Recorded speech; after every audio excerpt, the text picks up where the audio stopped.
सभी का स्वागत है। आज देखने वाले हैं अध्याय पहला पर्यावरण और इस पर्यावरण का यह दूसरा हिस्सा है। इसके पहले हम इस लेसन का पहला भाग देख चुके हैं।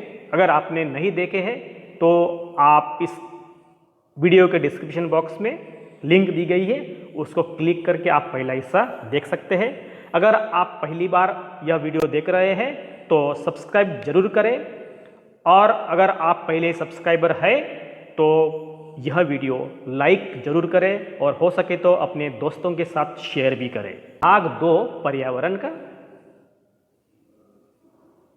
और इस अध्याय में हम पढ़ने वाले हैं प्राकृतिक पर्यावरण, स्थलमंडल, जलमंडल और वायुमंडल, और इन सभी चीजों का अर्थ समझने की कोशिश करते हैं। दोस्तों, आपके सामने यह चित्र दिया गया है जो पर्यावरण के क्षेत्र को दर्शाता है। जैसे कि यहाँ स्थलमंडल है, वायुमंडल है और जलमंडल है, और यह प्राकृतिक पर्यावरण के तीनों महत्वपूर्ण घटक है। और इसके बीच में एक हिस्सा बताया गया है जिसको हम बोलते हैं जैवमंडल।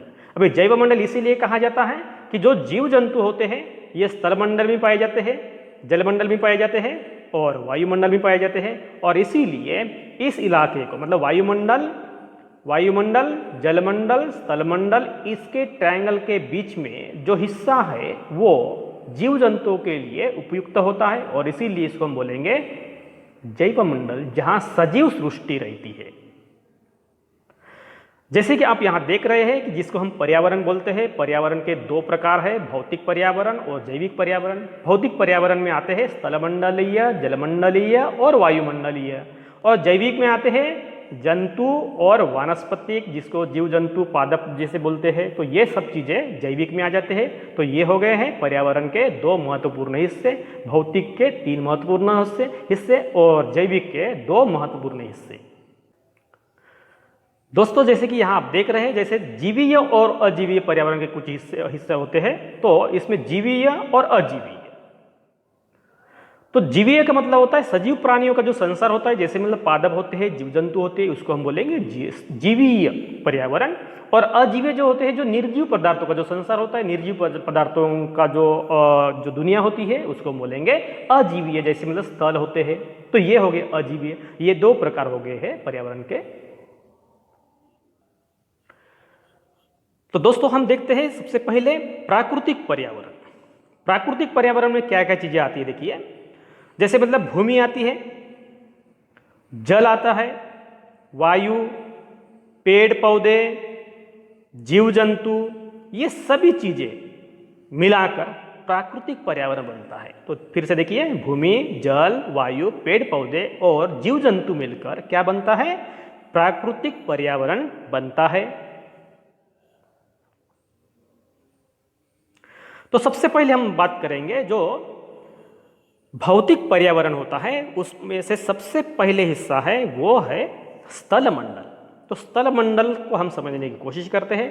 तो यहाँ हमारी पृथ्वी दिखाई गई है और इसका अंदरूनी हिस्सा भी दिखाया गया है, लेकिन हमको सिर्फ देखना है पृथ्वी की ठोस प्रॉपर्टी जो ये हिस्सा बता रही है। ठीक है, तो देखिए कि पृथ्वी की ठोस प्रॉपर्टी या कठोर ऊपरी परत को हम बोलेंगे स्थलमंडल, जहां पर हम रहते हैं। जैसे मतलब ये महाद्वीप दिखाए गए हैं और ये महासागरीय सब इलाके में बताया गया है, तो इस हिस्से को हम बोलेंगे स्थलमंडल।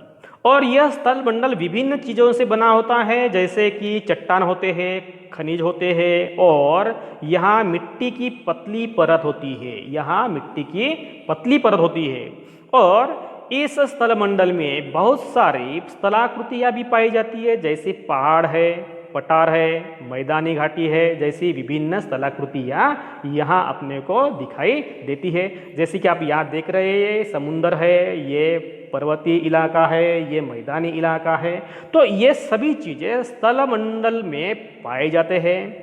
केवल स्थलमंडल महाद्वीप पर ही नहीं होता, तो ये महाद्वीप के अलावा महासागर की सतह पर भी पाए जाते हैं। जैसे मतलब ये महासागर है और इसके सतह पर, मतलब कि इसके बॉटम पर यह स्थलमंडल पाया जाता है।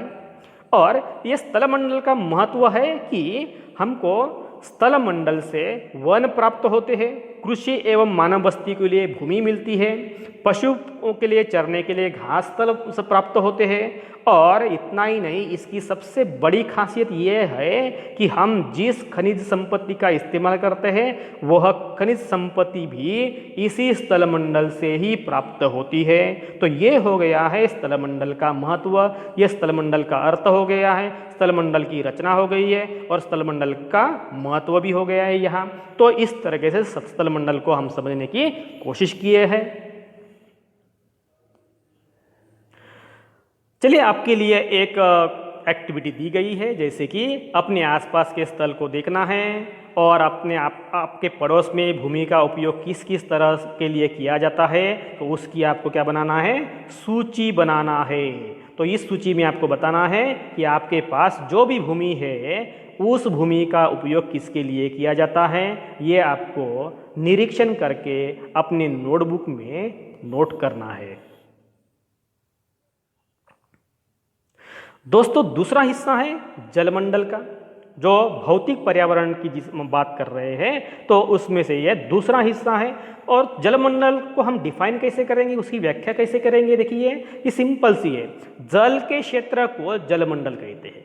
जो जल है, जलाशय है, उसको हम बोलेंगे जलमंडल। तो यह जलमंडल कहाँ कहाँ पाया जाता है, उसके स्रोत क्या क्या हो सकते हैं, जैसे कि आप देख सकते हैं यहाँ ये खाड़ी है, समुद्र है, नदियाँ है, ग्लेशियर है, ये सभी चीज़ें जैसे नदी, झील, समुद्र, महासागर, ये विभिन्न प्रकार के जो जलाशय होते हैं यह जलमंडल के ही हिस्से हैं और इसी को हम जलमंडल भी कहेंगे। और जलमंडल का महत्व यह है कि सभी प्राणियों के लिए, सभी जीवित प्राणियों के लिए, सभी सजीवों के लिए यह बहुत ही आवश्यक होता है। इसके बिना कोई सजीव जी नहीं सकता और इसीलिए जलाशय या जलमंडल सजीवों के लिए बहुत ही महत्वपूर्ण होता है। जैसे कि आपके लिए और एक एक्टिविटी दी गई है, आपको क्या करना है, अपने घर एवं स्कूल में आप जो पानी का इस्तेमाल करते हैं वो कहाँ से आता है इसका पता करना है। जैसे मतलब ये घर में आपको पानी मिलता है, स्कूल में भी आपको पानी की सुविधा उपलब्ध होती है, तो दैनिक जीवन में पानी के विभिन्न उपयोगों की भी सूची बनाना है, आपको सूची बनाना है। इसमें बताना है कि आप दैनंदिन जीवन में पानी का उपयोग किन किन कामों के लिए करते हैं और स्कूल और घर में जो आपको पानी प्राप्त होता है, पानी मिलता है, वह पानी कहाँ से आता है इसकी भी आपको तलाश करनी है। और ये भी बताना है आपको कि आपने किसी को पानी व्यर्थ करते हुए देखा है और वो कैसे व्यर्थ करते हैं, ये भी आपको अपने एक प्रोजेक्ट रिपोर्ट में बताना है। तो ये हो गई आपके लिए कुछ करने के लिए एक क्रियाकलाप। भौतिक पर्यावरण का तीसरा महत्वपूर्ण हिस्सा है वायुमंडल। और इस वायुमंडल को हम पढ़ने के लिए देखते हैं कि यह आकृति आपको बता रही है कि वायुमंडल की जो व्याख्या होती है वो सिंपल भाषा में कैसे करेंगे। देखिए, पृथ्वी के चारों ओर फैली, पृथ्वी के चारों ओर मान लीजिए यह पृथ्वी है और इसके चारों ओर जो वायु की पतली परत होती है उसको हम बोलेंगे वायुमंडल। तो ये हो गई सिंपल सी व्याख्या। और वायुमंडल पृथ्वी के आसपास ही क्यों रहता है, क्योंकि पृथ्वी का गुरुत्वाकर्षण बल अपने चारों ओर के वायुमंडल को थामे रखता है। पृथ्वी की जो गुरुत्वाकर्षण शक्ति होती है उसको वही रोक लेती है। साथ साथ में वायुमंडल का एक महत्व होता है कि सूर्य से बहुत ही अल्ट्रावायलेट किरण निकलती है, अल्ट्रावायलेट रेज निकलती है।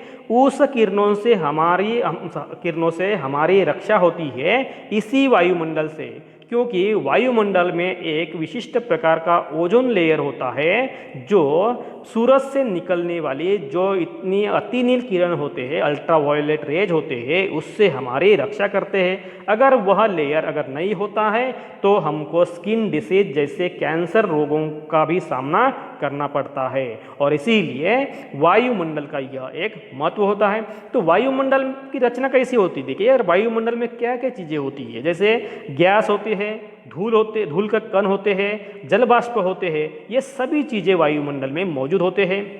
और बात यह है कि जैसे ही वायुमंडल में परिवर्तन होता है तो मौसम एवं जलवायु में भी परिवर्तन होने लगता है। वायुमंडल गर्म होने लगा तो हमको भी गर्मी महसूस होने लगती है। वायुमंडल अगर ठंडा होने लगा तो हमको वो ठंडी महसूस होने लगती है। तो ये हो गए वायुमंडल के महत्व।